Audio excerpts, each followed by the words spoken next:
Bonjour et bienvenue sur la chaîne de coaching et tarot associé au spirituel. Je m'appelle Éric Bachet, je suis coach de vie et tarologue et je suis enseignant spirituel également. Donc j'essaie de vous apporter certains messages sur cette chaîne si vous ne me connaissez pas. Donc aujourd'hui j'avais envie de me laisser porter, comme souvent. Je me laisse souvent porter par les cartes.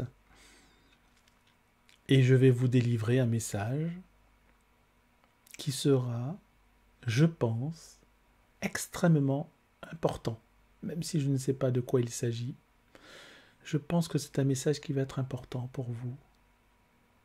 Donc rejoignez-moi tout de suite après l'introduction. Je vous dis à tout de suite.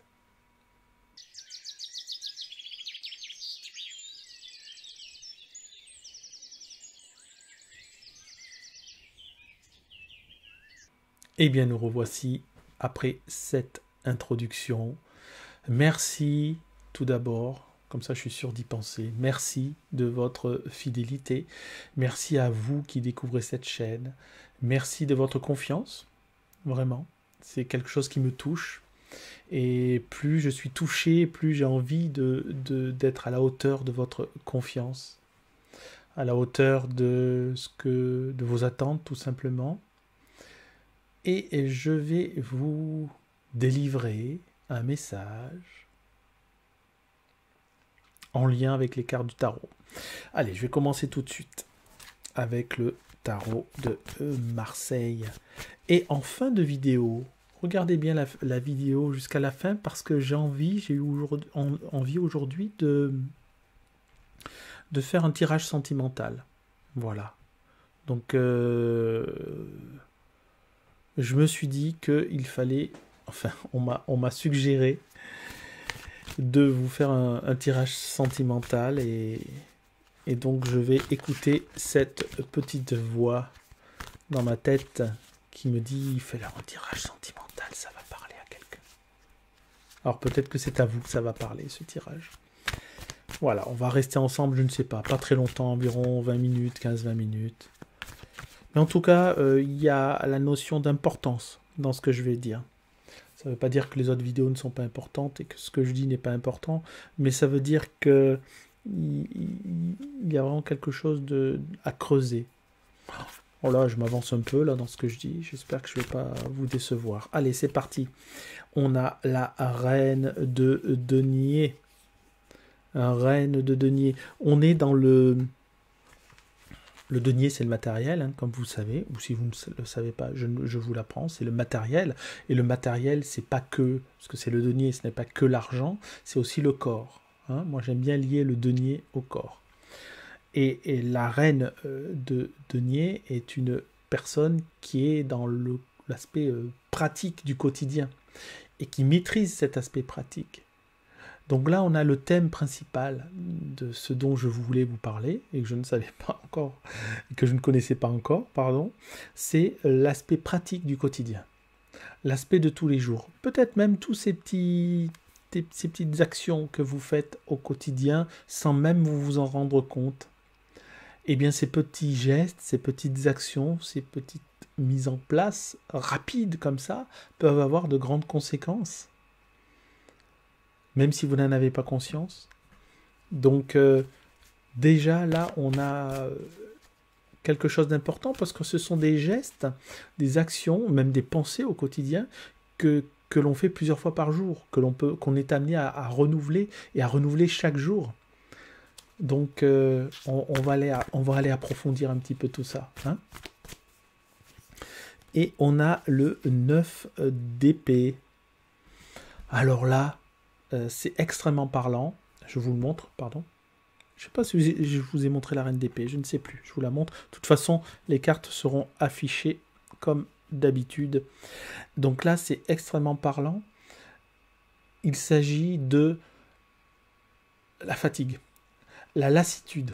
Vous en avez marre du quotidien. Justement, vous en avez marre de ces petits gestes, de cette répétition quotidienne, ou même là vous êtes peut-être posé au moment où vous entendez cette vidéo, vous êtes peut-être même tranquille, et peut-être que vous angoissez ou que vous appréhendez à la venue de nouveau de ce quotidien, à la venue de la rentrée, voilà, qui se fait ou qui va se faire.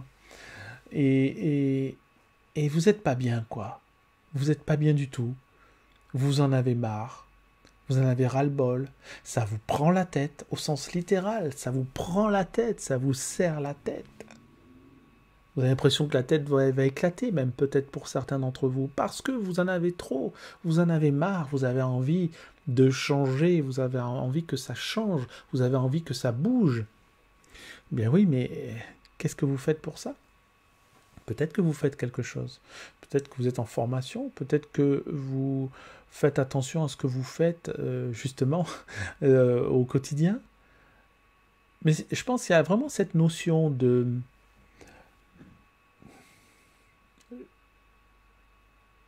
J'en ai marre de faire tout le temps la même chose. Ça me saoule. Vous connaissez cette expression, ça me saoule. Et si vous êtes saoulé, vous n'êtes plus opérationnel. Vous avez vos facultés amoindries. C'est normal. C'est toutes ces pensées qui alourdissent votre mental. Toutes ces pensées qui alourdissent votre psychologie, qui alourdissent vos envies, c'est-à-dire que vous avez aussi envie de faire certaines choses et vous ne le faites pas parce que vous n'avez pas le temps. Ça nous parle aussi de ça. Trop de choses, trop d'activités du quotidien, on revient, puisqu'on reste, enfin on reste sur l'aspect du quotidien, d'accord, et vous en avez marre, quoi. Ras-le-bol. On va voir ce qu'on peut faire pour ça. On va voir quelle est la bonne direction. En tout cas, une direction, si vous êtes d'accord. Et nous avons l'étoile. Et nous avons la solution, l'étoile. L'étoile, c'est la solution. Mais dans la solution, il y a la solution. C'est-à-dire que l'étoile, c'est la solution, mais c'est aussi ce que nous rêvons de faire, ce que nous avons envie de faire, nos aspirations. On aspire à quelque chose d'autre. Ça veut dire que déjà en vous, vous savez, vous avez déjà une petite idée de là où vous voulez aller, de comment vous voudriez aller mieux, comment vous voudriez améliorer votre quotidien. Vous avez déjà ça, vous savez déjà. C'est pas la peine de dire ah oui mais qu'est-ce que je peux faire. Vous savez déjà, vous avez déjà la direction. Il ne vous manque plus que le véhicule. C'est super, c'est la bonne nouvelle ça. Vous avez déjà la direction. Vous savez ce que vous voulez améliorer dans votre vie, ce que vous voulez enlever dans votre vie pour être mieux. Donc c'est super. On continue avec l'autre carte qui est le 8 de coupe. Le 8 de coupe. 8 belles coupes avec 2 cœurs. Donc cette carte nous invite, le 8 de coupe, à faire une introspection en nous-mêmes. Ne pas hésiter à nous poser les bonnes questions, quitte à souffrir. Vous savez que quand on pose une question, je dis souvent quand j'ai certains flash lors de consultations par exemple, et qu'on me pose une question, je dis souvent, est-ce que vous êtes sûr que vous voulez poser cette question? Parce que si vous posez cette question, vous allez avoir la réponse. Mais est-ce que vous êtes sûr de vouloir avoir la réponse? Bon, en général, la réponse est oui, mais les gens ne sont pas forcément tous prêts à entendre la réponse. Et donc là, malgré tout, la carte nous invite et nous dit, quelle que soit la réponse, là, vous pouvez vous poser la question. C'est le moment de se poser la bonne question. C'est le moment de se retrancher intérieurement, enfin, d'intérioriser un petit peu, justement, quoi donc, d'intérioriser quoi? Nos envies, avec la carte de l'étoile, nos désirs, et de travailler là-dessus sur ce que vous voulez, et mettez les choses en place. Si vous avez un projet, un rêve, pourquoi pas, mettez les choses en place. Vous voyez, moi je partage mon expérience parce que ça fait partie des vidéos aussi. J'avais un rêve d'adolescent. C'était d'avoir les cheveux longs. Voilà. J'aurais aimé, moi, avoir les cheveux raides. On n'est jamais content comme on est, hein. Ceux qui ont les cheveux bouclés rêvent d'avoir les cheveux raides. Ceux qui ont les cheveux raides rêvent d'avoir les cheveux bouclés. Ça, vous le savez, hein. C'est complètement humain, mais c'est fou, ça fonctionne sur 80% de la population. Et je voulais avoir les cheveux longs pour me faire une queue, voilà, un truc, un chignon, je sais pas quoi. Et en fait, j'ai jamais pu. J'ai jamais osé, en fait. C'est pas que j'ai jamais pu, je n'ai jamais osé. Parce que mes cheveux, c'est toujours compliqué, vous savez, les cheveux comme ça, métissés, on a du mal à vivre avec, on n'est jamais content. Mais malgré tout, c'était dans le coin de ma tête. Mais il y avait toujours quelque chose qui m'en empêchait, parce qu'à un moment donné, ça faisait un peu la boule afro quand je coiffais. Puis sinon, j'avais des cheveux un peu bouclés si je ne coiffais pas. Mais bon, c'était pas ça, quoi. Je n'osais pas laisser. Et il y a quelques mois, d'ailleurs, ça peut se voir sur les vidéos, hein, vous regardez aux vignettes des vidéos et vous le saurez. J'ai décidé de faire ce que je suis en train de vous dire là. De réaliser certaines choses en disant, voilà, est-ce que c'est possible? Est-ce que c'est pas possible? Est-ce que je vais y arriver? Est-ce que je vais garder ce regret en moi? Et j'ai laissé pousser mes cheveux. Et je suis passé par une période très compliquée où les cheveux, ils sont pas terribles, quoi, quand ils sont... Enfin, mes cheveux, hein, je parle de mes cheveux, ne sont pas terribles quand ils sont grosse quantité, comme ça, c'est pas top, quoi. Donc, il y a des réflexions, pas forcément malveillantes, hein, mais voilà, des gens qui n'apprécient pas forcément. Mais j'ai tenu bon. J'ai failli craquer, mais j'ai tenu bon. Et à présent, voilà, je me fais un petit chignon, vous voyez, comme ça, je suis très content comme ça.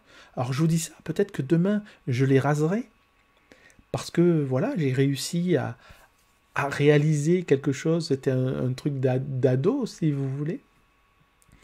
Mais ça a été très compliqué pour moi, même si j'en parle comme ça facilement, c'est quelque chose qui n'est pas si évident que ça. Et tous ceux qui ont un rapport au corps un peu compliqué me comprendront. Tous ceux qui se trouvent un peu trop forts, pas assez jolis, trop maigres, trop gros, les cheveux qui plaisent pas, l'œil décalé, voilà, tous ceux qui se plaisent pas, quoi. La plupart d'entre nous, d'ailleurs. Hein, ben, c'est pas si évident que ça, d'arriver à passer par-dessus. Or, on nous dit de passer par-dessus cela, de pas nous arrêter à ça. C'est un petit peu ça. C'est pour ça que je vous parle de cette expérience, parce que ça correspond tout à fait. Et il a fallu que ça passe aussi par une phase d'introspection, donc avec le 8 de coupe, où je me pose et je me dis, bon, ok, au pire du pire, dites-vous, au pire du pire, qu'est-ce qui se passe? Au pire du pire, qu'est-ce qui se passe? C'est une bonne chose, ça, à poser. Au pire du pire, qu'est-ce qui se passe? Et alors, qu'est-ce que ça fait? Au pire, je les rase, les cheveux. Enfin, ce qui me concerne. Peut-être que vous, au pire, c'est pas très grave. Au fond, si vous réfléchissez bien. Et le 8 de coupe vous dit, réfléchissez bien. Réfléchissez bien.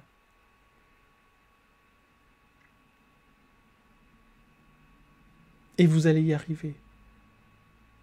Et c'est le résultat de cette réflexion qui va faire que vous allez y arriver. Vous allez arriver à libérer des tâches quotidiennes, du quotidien, ce qui vous encombre dans le quotidien. Il y a peut-être des choses que vous faites au quotidien qui vous font perdre du temps et que vous pouvez ne pas faire, ou alors faire moins souvent. Y compris regarder des vidéos YouTube. Il y a peut-être certaines chaînes qui ne sont pas indispensables. Peut-être. Hein. J'espère pas la mienne. Et puis si c'est la mienne, ben écoutez, ce sera tant mieux parce que ce sera pour votre confort. Et finalement, j'aurai pu servir à quelque chose. Bon, j'espère que ça vous a parlé un petit peu. J'espère que vous en retiendrez peut-être une chose à faire.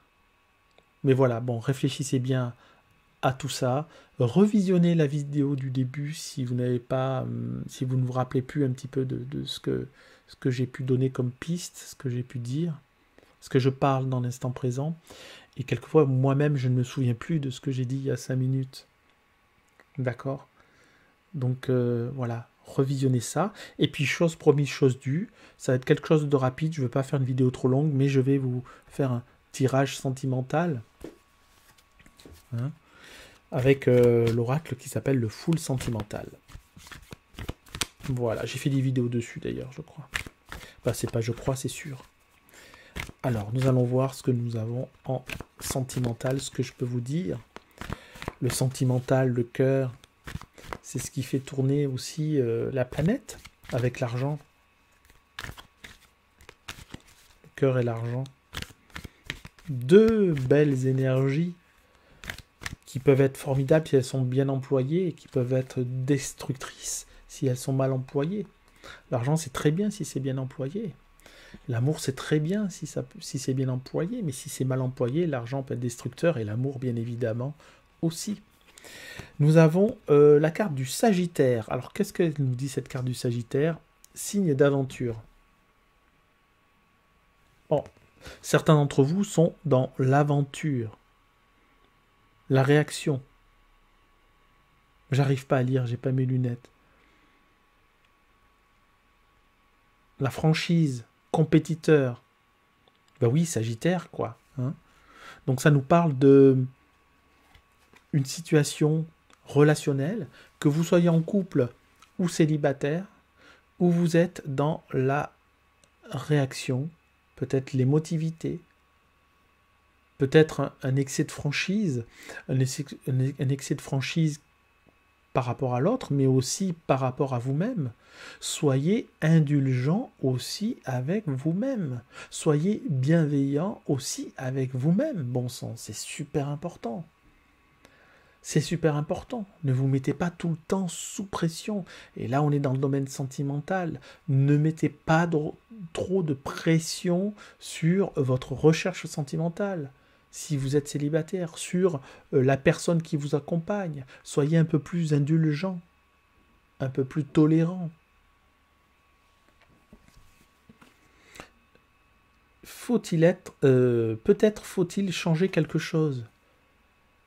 Eh oui. S'il y a un peu trop de pression, si vous êtes un peu trop intolérante ou intolérant, ou vous voyez, relâchez la pression. Il y a forcément quelque chose à faire, bien évidemment. C'est pas moi qui le dis, ce sont les cartes. Hein. Je ne fais que répéter, que lire les cartes. Qu'interpréter aussi. On va aller un petit peu plus loin dans ce tirage. Remède. Ça, c'est une carte positive. Remède, ça veut dire que rien n'est pas perdu, tout n'est pas perdu. Vous allez trouver la solution. Alors, on va voir, j'espère que la solution, c'est la prochaine carte. Mais en tout cas, on nous dit, voilà, relâchez un peu la pression sur ce que vous ressentez vis-à-vis de l'autre, ou sur ce que vous recherchez, sur votre homme idéal, votre femme idéale, d'accord ? Et mettez un peu moins de critères, un peu moins de paramètres. Relâchez la pression et relâchez la pression vis-à-vis de vous, parce que quelque chose, finalement, c'est ça le remède aussi. C'est le fait de se dire que vous allez mettre un peu moins de pression. Hein ? Et la dernière carte, complicité. Juste un regard et je le devine. Bon, voilà, c'est pour ceux qui sont déjà en couple, mais en tout cas, ça nous parle de complicité, d'accord ? Donc, axez vos recherches de l'autre, encore une fois, si vous êtes célibataire, ou vis-à-vis de l'autre, si vous êtes déjà en couple, de votre conjoint, mari, bref, épouse. Ça nous parle de complicité, ça nous parle de de rapport. La complicité, c'est le rapport à l'autre, c'est le rapport à soi-même aussi, et c'est surtout le lien qu'il y a entre vous, entre deux êtres. Donc il faut retrouver, si vous l'avez perdu, retrouver ce rapport de complicité. Réfléchissez comment vous pouvez réanimer cette complicité qui s'est étiolée au fil du temps, ou comment vous pouvez retrouver cette complicité chez un autre que vous recherchez. Et axez-vous sur vos premiers ressentis. Si vous êtes célibataire, que vous rencontrez une autre personne, baissez votre seuil vous l'avez bien compris, hein, votre seuil de compatibilité, et axez-vous sur vos sensations, votre feeling, plus que sur des paramètres qu'on coche, vous savez, des croix qu'on coche. Alors, 1m80, ok. Brun, ok. Musclé, ok. Enlevez un petit peu certains critères, là. Et puis, fiez-vous plutôt à état d'esprit, complicité. Est-ce que c'est pas mieux, ça? Est-ce que c'est pas mieux ce rapport à l'autre par la complicité plus que uniquement par la vue et nos envies, nos rêves, nos fantasmes aussi peut-être, hein? Vous savez qu'il y a des fois des fantasmes qui sont réalisés et qui ne, une fois réalisés, voilà, s'étiolent, enfin s'essoufflent. Voilà, on a fait ce qu'on voulait, l'envie qu'on avait, quel que soit le domaine, hein. Et finalement, on s'aperçoit que c'était pas aussi bien que ce qu'on pensait. Donc recherchez plutôt cette complicité de regard à regard, de cœur à cœur. Privilégiez cela à voilà, le fait de cocher tous les paramètres physiques ou même intellectuels. Restez sur l'émotionnel, sur la connexion à l'autre. Écoutez votre corps. Quand vous regardez une personne dans les yeux, voilà. Et réfléchissez, pour ceux qui, encore une fois, qui sont en couple, sur ce que vous pouvez améliorer au quotidien avec l'autre, en rapport avec cette complicité. Eh bien, je vous remercie encore une fois pour ceux qui ont regardé cette vidéo jusqu'au bout. Et je vous dis à très bientôt. Au revoir.